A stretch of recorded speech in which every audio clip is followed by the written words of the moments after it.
Pilipino, ang dugo'y maharlika. Likas sa aking puso at hikan kay ganda. Sa Pilipinas na aking bayan, lantay na perlas ng silanganan, wari na tipo ng kayamanan ng may kapal. Ako ay Pilipino, ako ay Pilipino, taas kahit kanino, ang Pilipino ay ako.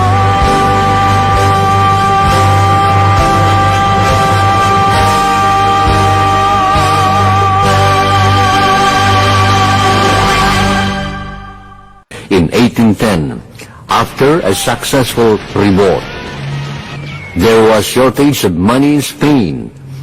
The Philippine Islands remained undeveloped without financial assistance from the mother country.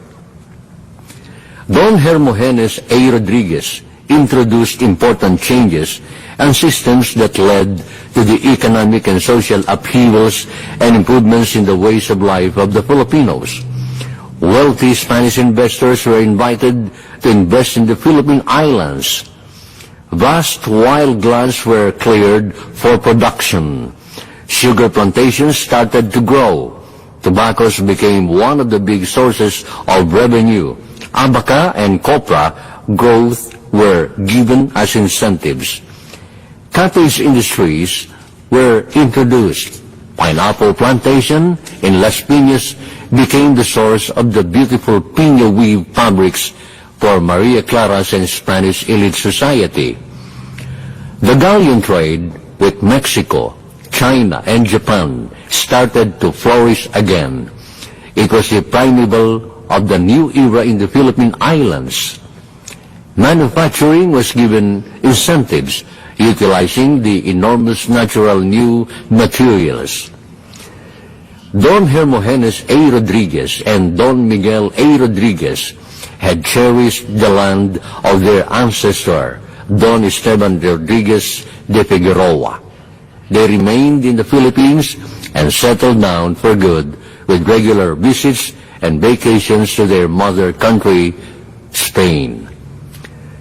They appointed as administrators or caretakers Doña Maria Isabel Rodriguez Madrigal, also descendant of Don Esteban Rodriguez de Figueroa, over big parcel of lands covered by Titulo Propiedad de Terrenos, Royal Decree 01-4, Protocol. She was married to Don Florentino Montañez Acopiado and was blessed with only one son named Don Gregorio Madrigal Acopiado. he was given possession of the big portion of land covered by Titulo Propiedad de Terrenos, Royal Degree 01-4, which was adjudicated to his father and mother, Don Florentino Montañez Acopiado and Doña Maria Isabel Rodriguez Madrigal. On October 14, 1913, Don Hermogenes and Don Miguel Rodriguez sold, transferred, ceded, and bequeathed all their ownership, possession, and property rights by the duly registered land title, the Royal Degree 01-4 Protocol, the Titulo Propiedad de Terrenos of 1891, including all their caretakers and overseers and all improvements therein, by way of the deed of absolute sale to Don Gregorio Madrigal Acopiado and Doña Maria Camelia Sarmiento Madrigal. The ownership of the unified islands, Philippines, was represented by Titulo Posesorio de Terrenos, issued on January 7, 1864, and has been rectified by King Alfonso XIII by virtue of Royal Decree of 1891 known as Titulo Propiedad de Terrenos, Royal Degree 01-4. Court order dated January 19, 1979, LRC Civil Case Number 3957-P, further expound the true meaning of Royal Degree 01-4, to quote, in 1891, King Alfonso XIII ordered the grant of the Spanish title of the vast land in the Philippine Islands, known as the Royal Degree 01-4 Protocol, Titulo de Propiedad de Terrenos of 1891, to Don Hermogenes A. Rodriguez and Miguel A. Rodriguez, by the then Civil Administration Judge Franco Gomez of Spain, as an honorary decree award to the fourth degree, relatives of the King in accordance to the Protocol of the Royal Crown.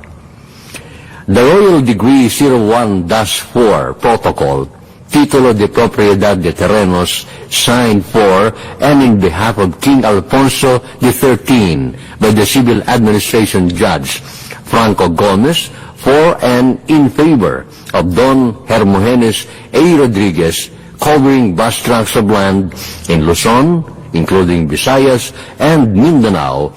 This honorary decree was also an identification of Don Hermogenes A. Rodriguez and Miguel A. Rodriguez as fourth degree in the line of descendants of Don Esteban Rodriguez de Figueroa, a blood relation of King Philip II, and secondly, Royal Degree 01-4 was an honor and tribute to the distinguished persons who rendered eminence and victory for the Spanish kingdom and King Alfonso XIII.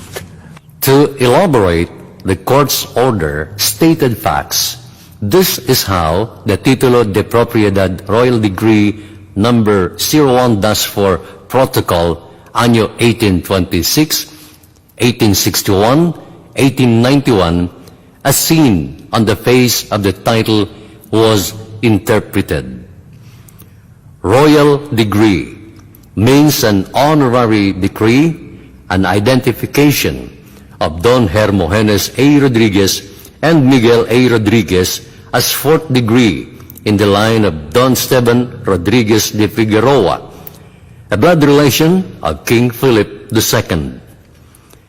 01-4 means the line of descendants starting from no other than Don Esteban Rodriguez de Figueroa being the first or the origin going to the fourth degree heirs, Don Hermogenes and Miguel Rodriguez.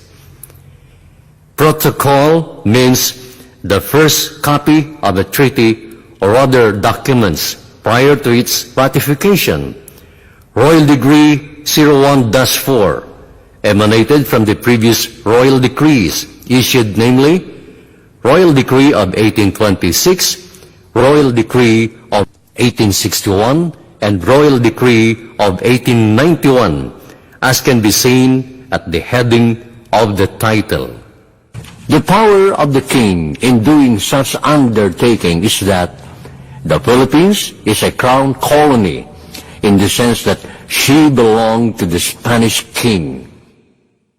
The king appointed the governor-general and other colonial officials and issued royal decrees governing the Philippines. On July 30, 1789, two Spanish corvettes, the Atrevida and the Descubierta, under the command of Captain Alejandro Malaspina, left Cadiz, Spain. These corvettes were dispatched by the Spanish government to make scientific observations and conduct geodetic surveys of the coasts of Spanish America, Marianas, and the Philippines. From the above-mentioned piece of information, it can be figured out that Titulo Propiedad de Terrenos, being the title that covers the entire archipelago, has already technical descriptions based on the conducted geodetic survey in the Philippines on July 30, 1789. This was a conclusive indication that Titulo Propiedad de Terrenos, Royal Decree 01-4, possessed the criteria of a surveyed land, the principal requirements set forth by the Land Registration Act 496, promulgated by the Second Philippine Commission of 1902 under the American occupation. During the 16th century, the Philippines passed to the Spanish crown by discovery and conquest. Consequently, our lands, whether agricultural, mineral, or forest, became, at least technically speaking, the exclusive patrimony and dominion of the Spanish crown. Hence, private ownership in land can only be founded on royal concessions. Royal concessions may be accomplished in varied forms. To reiterate, by right of conquest, the Spanish crown claimed all the lands and freed the people from their datus, but made them vassal of the king.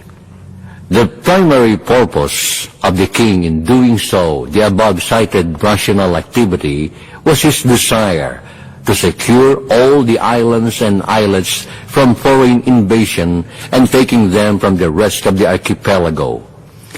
The complicatedness of protecting the scattered islands in the king's name was to have it titled in his name, known as the Isles of Philip. This is to restrain other powerful colonizers from claiming it.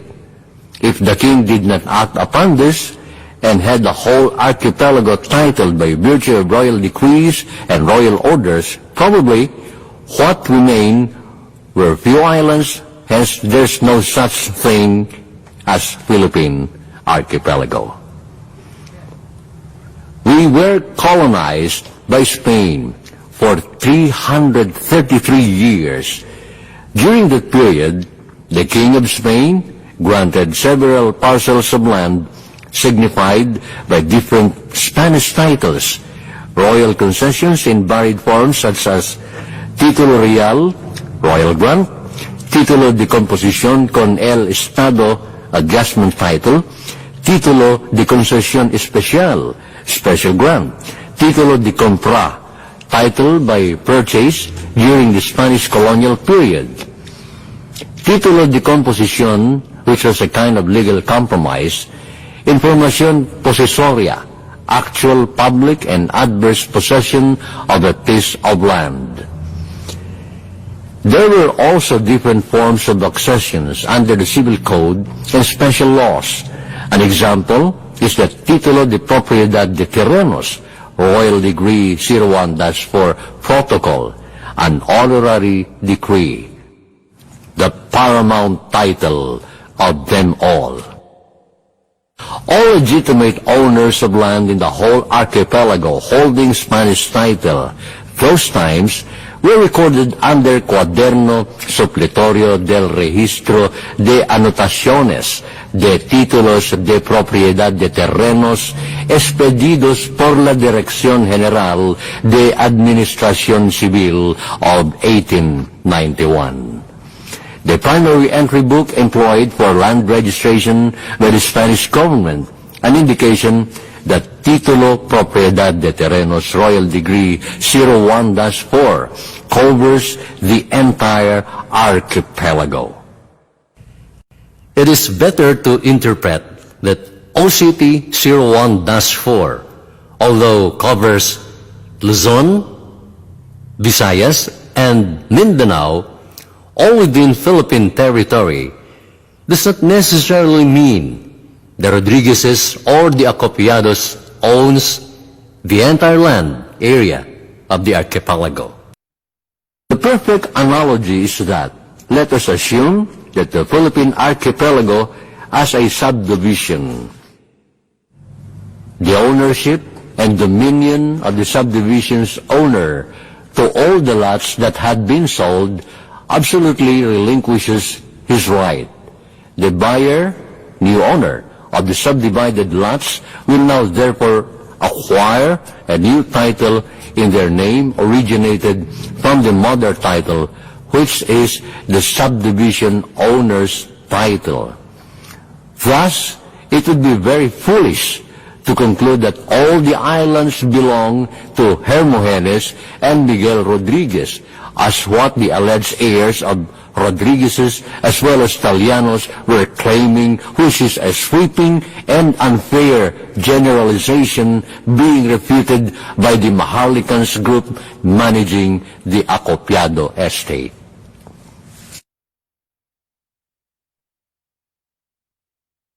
During the American occupation, the torrent system of land registration was introduced in the Philippines by Act 496, which took effect on February 1st, 1903, from which the Spanish title, Título Propiedad de Terrenos of 1891, Royal Decree 01-4 Protocol, was rectified to original Certificate of Title 01-4.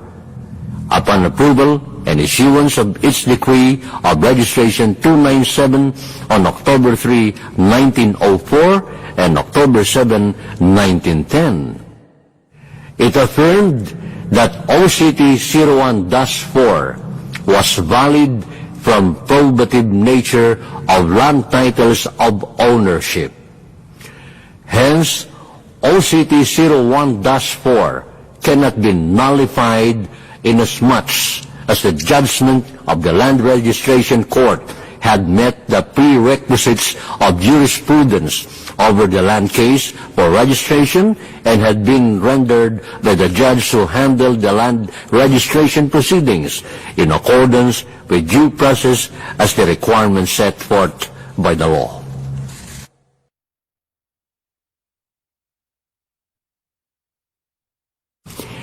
Spain's contribution to Filipino nationalism, Filipinos are eternally indebted to Spain for giving them their identity as a nation. Because of more than 3 centuries of Spanish colonization, the country became known to the world as the Philippines, Filipinas, and the people, Filipinos. Prior to Spain's coming to the Orient, the country was a mere geographical expression, a nameless archipelago of many islands, and the people, an unknown people of many diverse tribes. Throughout the 300-year colonial period, Spain unwittingly caused the diverse native tribes to unite into one people, the Filipino nation. The scattered islands and diverse tribes were united by a legal title, which was clarified in Article 1, Section 1 of the 1973 Constitution of the Philippines, which defined the national territory as follows. The national territory comprises the Philippine archipelago, with all the islands and waters embraced therein, and all the other territories belonging to the Philippines by historic right or legal title, including the territorial sea, the airspace, the subsoil, the seabed, the insular shelves, and the other submarine areas over which the Philippines has sovereignty and jurisdiction.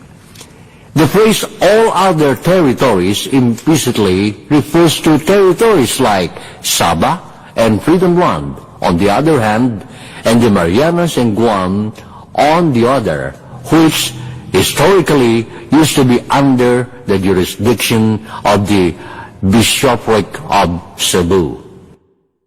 The aforementioned article was substantiated by historical facts, as cited in page 104 of the book, The Philippines, a Unique Nation, by Sonia M. Saide, as quoted. Because of the great distance of the Philippines from Spain, the Governor-General exercised the powers of a monarch. He could declare war or peace with China, Japan, Siam, and other countries in the Orient. He appointed ambassadors to and received ambassadors from these countries. He administered not only the Philippines, but also the Marianas, the Carolines, and the Palaos archipelagos in the Pacific. These islands were considered a part of the Philippines during Spanish times. This was the main reason why former President Ferdinand E. Marcos borrowed such title, the Titulo Propiedad de Terrenos, Royal Decree 01-4, on February 23, 1976, to strengthen our claim over Sabah and Kalayaan Islands. Pushing more the authority of our claim over this formidable task, President Marcos has utilized Presidential Decree 1143 of May 28, 1977, which was already reserved for tobacco to a more sounding and justifiable application toward a strong measure of our claim, and that is by instituting the technical description of the Philippine archipelago, making the Philippine Islands into two parcels, Parcel 1 and Parcel 2. In Section 8 of Presidential Decree 1143 stated that the title to represent Parcel 1 and Parcel 2 of the Philippine archipelago is Titulo de Propiedad de Terrenos of 1891, Royal Decree 01-4 Protocol. The number 1143 was so very significant for its logical interpretation of our historic rights. The second and third digit, 1 and 4, stands for 1-4, as seen in the face of Titulo de Propiedad de Terrenos. The number 3 in the fourth digit symbolizes the three royal decrees dated 1826, 1861, and 1891. These were the protocols anchored for the issuance of Titulo de Propiedad de Terrenos, Royal Decree 01-4. The number 1 in the first digit refers to the foremost, the paramount among presidential decree being issued. The lengthy efforts exerted by our government's claim over Sabah and Kalayaan Islands as part of the national territory might totally collapse unless the Philippines' demand for the recovery on the said disputed islands is just and valid. Establishment of the facts in accordance with ancestral precedents is the proper and only means to determine the right, control, and possession of its then territorial jurisdiction. Hence, we cannot escape the consequences to seek for the utilization of the ancestral title, the Titulo Propiedad de Terrenos Royal Degree 01-4, being supported by its historic rights as explored herein, might regain and restore our sovereignty over the islands. Furthermore, this is the only title acknowledged by the government, is cited in page 71 of the decision with compromise agreement between the Republic of the Philippines, represented by the Solicitor General, and Don Anacleto Madrigal Acopiado under LRC Civil Case number 3957-P, to quote, Paragraph I of the government position paper were the testimonies of former DOJ Secretary Salvador Marino before the Senate Blue Ribbon Committee and were used in 1968.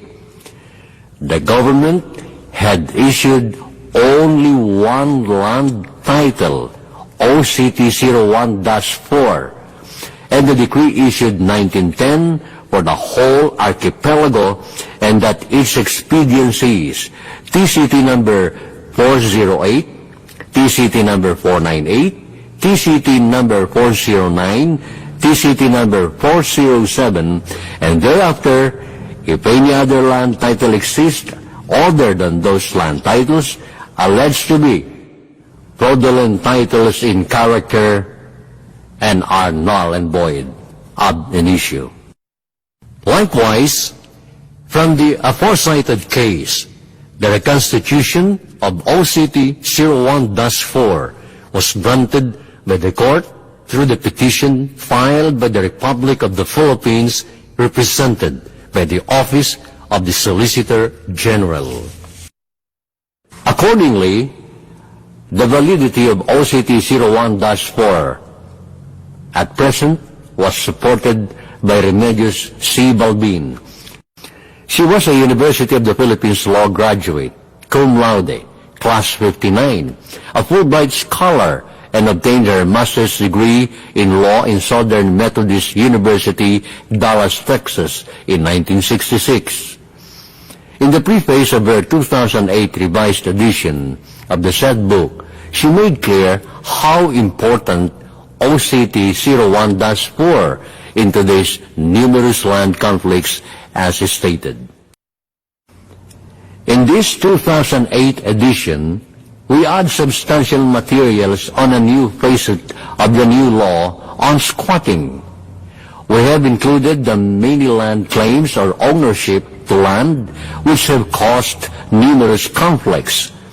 Many of these claims have been struck down by the Supreme Court, and what remains is a well-documented claim under OCT 01-4.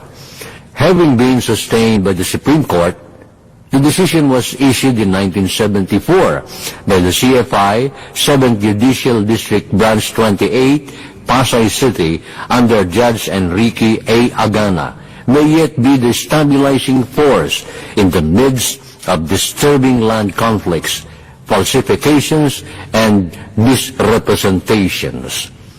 The disastrous misinterpretation stating that OCT 01-4 was a fake title by Vice President Noli de Castro was a direct challenge to the Article 1, Section 1 of the 1973 Constitution of the Philippines, as well as swaying the Philippine history into distortion.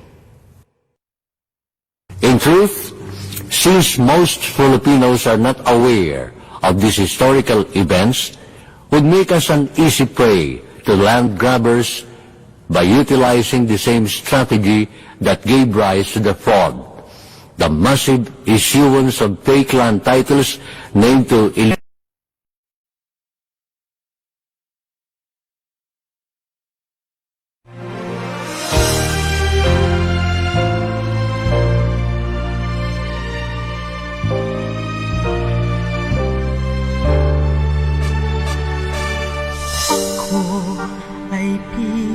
Pilipino, ang dugo'y maharlika. Likas sa aking puso at hikain kay ganda sa Pilipinas na aking bayan, lantay na perlas ng silanganan, wari na tipo ng kayamanan ng may kapal.